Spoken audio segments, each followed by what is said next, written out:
বন্ধুরা, ভারতের মানচিত্রের দিকে তাকালে আপনি এমন একটা সরু অংশ দেখতে পাবেন যা ভারতের মূল ভূখণ্ডের সাথে উত্তর পূর্বাঞ্চল অর্থাৎ নর্থ ইস্ট ইন্ডিয়ার 7টি রাজ্যকে জুড়ে রেখেছে। ভৌগোলিক ভাষায় একে বলা হয় শিলিগুড়ি করিডোর, কিন্তু সারা বিশ্বের একে চেনে চিকেন নেক বা মুরগির গলা হিসেবে। কেন এই সামান্য 20 থেকে 22 কিলোমিটার চওড়া রাস্তাটি ভারতের জন্য জীবন মরণ সমস্যা? আর কেনই বা চীন গত কয়েক দশক ধরে এই এলাকাটির দিকে নজর দিতে বসে আছে? আজ আমরা খুব সহজ ভাষায় বুঝব চীনের এই গলা টিপে ধরার কৌশল এবং বাংলাদেশের ওপর তাদের ক্রমবর্ধমান প্রভাব নিয়ে। শিলিগুড়ি করিডোর কী এবং কেন এত গুরুত্বপূর্ণ? প্রথমে বুঝতে হবে এই জায়গাটা আসলে কতটা সংবেদনশীল। শিলিগুড়ি করিডোর হলো পশ্চিমবঙ্গ রাজ্যের একটি অত্যন্ত সংকীর্ণ অংশ। এর একদিকে নেপাল, অন্যদিকে বাংলাদেশ এবং অপরদিকে রয়েছে ভুটান। কেন একে চিকেন নেক বলা হয়? কল্পনা করুন একটি বিশাল দেশের 7টি রাজ্য, আসাম, অরুণাচল প্রদেশ, মণিপুর, মিজোরাম, নাগাল্যান্ড, ত্রিপুরা ও মেঘালয় মাত্র একটি সরু সুতোর মতন রাস্তা দিয়ে মূল দেশের সাথে যুক্ত। যদি কোনো যুদ্ধে এই রাস্তাটি বিচ্ছিন্ন হয়ে যায়, তবে ভারতের মানচিত্র থেকে উত্তর পূর্বাঞ্চল বা নর্থ ইস্ট কার্যত বিচ্ছিন্ন হয়ে পড়বে। রেল ও সড়ক পথ: ভারতের উত্তর পূর্ব দিকে যত ট্রেন বা ট্রাক যায় সবকটি এই করিডোর দিয়ে যায়। তেল ও গ্যাস পাইপলাইন: ভারতের জ্বালানির নিরাপত্তা অনেক বড় অংশ এই রুটের ওপর দিয়ে নির্ভরশীল। ডোগলার বিবাদ এবং চীনের কাঁচি চালানোর চেষ্টা: শিলিগুড়ি করিডোরের ঠিক ওপরেই রয়েছে ভুটানের ডোকলাম মালভূমি। 2017 সালে আপনারা হয়তো শুনেছেন যে ভারত ও চীন সেনাবাহিনী সেখানে সামনাসামনি দাঁড়িয়ে গিয়েছিল। কেন হয়েছিল সেটা? চীন আসলে ডোকলামে একটি চওড়া রাস্তা বানাতে চেয়েছিল।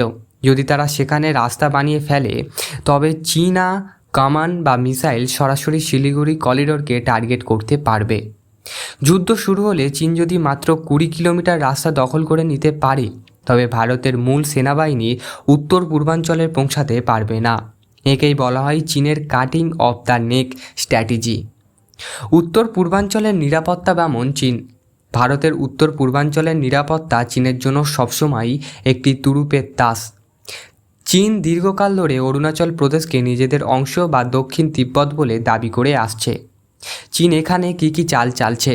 সীমান্তের গ্রাম তৈরি: চীন অরুণাচল সীমান্তের খুব কাছে সিভিল ভিলেজ তৈরি করছে। এগুলি আসলে সাধারণ গ্রাম নয়, প্রয়োজনে এগুলিকে সেনা ছাউনি হিসেবে ব্যবহার করা যায়।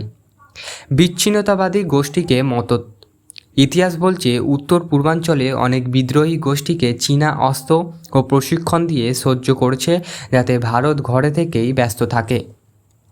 অবকাঠামো যুদ্ধ: চীন তিব্বতের এমন সব রেল লাইন ও বিমানবন্দর তৈরি করেছে যেখান থেকে কয়েক ঘন্টার মধ্যে হাজার হাজার সৈন্য সীমান্তে আনা সম্ভব। ভারতও একটা পাল্টা কাজ শুরু করেছে ঠিকই, কিন্তু ভৌগোলিক সুবিধা চীনের দিকে বেশি। বাংলাদেশের ওপরে চীনের বড় প্রভাব ভারতের জন্য কেন চিন্তার? এবার আসা যাক আমাদের প্রতিবেশী দেশ বাংলাদেশ প্রসঙ্গে। ভারতের নিরাপত্তার জন্য বাংলাদেশ হলো সবথেকে বড় বাফার জোন। চীন কেন বাংলাদেশকে টার্গেট করছে? চীন জানে যে ভারতকে চাপে রাখতে হলে তাদের প্রতিবেশীদের হাত ধরতে হবে। বাংলাদেশের সাথে চীনের সম্পর্ক এখন মূলত অর্থনৈতিক, কিন্তু এর ভেতরে লুকিয়ে আছে সামরিক স্বার্থ। পোর্ট বা বন্দর রাজনীতি: চীন বাংলাদেশের চট্টগ্রাম এবং পায়রা বন্দরে বিনিয়োগ করতে চলেছে।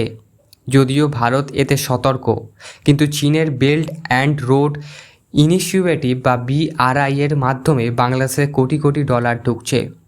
সাবমেরিন বেস: বাংলাদেশ সম্প্রতি চীনের সহায়তায় একটি সাবমেরিন ঘাঁটি তৈরি করেছে। ভারতের চিন্তা হলো যদি কখনো চীনের এই ঘাঁটি ব্যবহারের সুযোগ পায়, তবে বঙ্গোপসাগরে ভারতের একাধিপত্য শেষ হয়ে যাবে। অর্থনৈতিক ফাঁস: শ্রীলঙ্কার মতন বাংলাদেশে যদি চীনের ঋণের জালে জড়িয়ে পড়ে, তবে ভবিষ্যতে চীন বাংলাদেশকে ভারতের বিরুদ্ধে ব্যবহার করতে পারে। এমনটাই অনেক প্রতিরক্ষা বিশেষজ্ঞরা মনে করছেন। ভারত, বাংলাদেশ, চীন এই ত্রিমুখী সমীকরণ। বাংলাদেশ ভারতের জন্য কেন গুরুত্বপূর্ণ? কারণ যদি শিলিগুড়ি করিডোর কোনোভাবে বন্ধ হয়ে যায়, তবে ভারত একমাত্র বিকল্প হলো বাংলাদেশের ওপর দিয়ে ট্রানজিট নেওয়া ভারতের সাথে বাংলাদেশ বর্তমান সম্পর্ক ভালো হওয়ার ভারত এখন বাংলাদেশের ভেতর দিয়ে সড়ক ও রেলপথ ব্যবহার করছে, কিন্তু চীন চায় বাংলাদেশের এমন এক সরকার বা এমন এক পরিস্থিতি থাকুক যা ভারতকে এই সুবিধা দেবে না। চীন যদি বাংলাদেশের ভারতের প্রভাব কমিয়ে দিতে পারে, তবে উত্তর পূর্ব ভারতের নিরাপত্তা পুরোপুরি প্রশ্নের মুখে পড়বে। ভারত কি পাল্টা জবাব দিচ্ছে? ভারত বসে নেই। চিকেন নেক সুরক্ষিত রাখতে ভারত বেশ কিছু বড় পদক্ষেপ নিয়েছে। অল্টারনেটিভ রুট: ভারত এই জলপথে উত্তর পূর্বাঞ্চলে পৌঁছানোর জন্য মায়ানমারের কালদান মাল্টি মডাল প্রজেক্ট এবং বাংলাদেশের চট্টগ্রাম ও মোংলা বন্দর ব্যবহার করছে। অর্থাৎ এখন শুধু শিলিগুড়ির ওপরে ভরসা করে থাকছে না। অবকাঠামোর উন্নয়ন: ভারত ব্রহ্মপুত্র নদীর উপরে বড় সেতু যেমন বিগিবিল ব্রিজ বানিয়েছে, যাতে দ্রুত ট্যাঙ্ক পারাপার করা যায়। ত্রিপক্ষীয় জোট: ভারত এখন নেপাল ও ভুটানকে নিজেদের পাশে রাখার জন্য আরও বেশি সক্রিয় হয়েছে, যাতে চীন সেখান দিয়ে ঢুকতে না পারে। চীন ও ভারত এই দড়ি টানাটানিতে শিলিগুড়ি করিডোর হলো সেই দড়ি, যা ছিঁড়ে গেলে ভারতের জন্য বড় বিপর্যয় নেমে আসতে পারে। চীন চাইছে ভারত বা বাংলাদেশের ওপরে প্রভাব বাড়িয়ে ভারতকে চারিদিক থেকে ঘিরে ফেলতে, যাকে বলা হয় স্ট্রিং অফ পালস। তবে মনে রাখতে হবে, বাংলাদেশকে যেমন কলকবজা করতে চাচ্ছে চীন, তার সাথে পাকিস্তানের সঙ্গেও কলকবজা করতে চাচ্ছে চীন। আদেও কি কলকবজা করে কিছু করতে পারবে ভারতের সঙ্গে? কি মনে হচ্ছে আপনাদের কমেন্টে অবশ্যই জানান। তার সত্ত্বেও আমাদের একটা জিনিস বোঝা দরকার, চীন আপাত মস্তকে প্রচুরভাবে উন্নতি করেছে তাদের ট্রেড দুনিয়াতে এবং অর্থনৈতিকভাবে। তবে মনে রাখবেন, বর্তমানে ভারত ভৌগোলিক বা সামরিকভাবে আগের চেয়ে অনেক বেশি শক্তিশালী।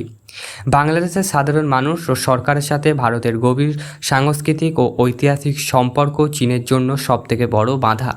কিন্তু আন্তর্জাতিক রাজনীতিতে বন্ধু আর শত্রু সময়ের সাথে বদলায়, তাই ভারতকে প্রতি মুহূর্তে সতর্ক থাকতে হবে এই চিকেন নেক্স রক্ষা করার জন্য। আজকের এই বিশ্লেষণ আপনাদের কেমন লাগলো?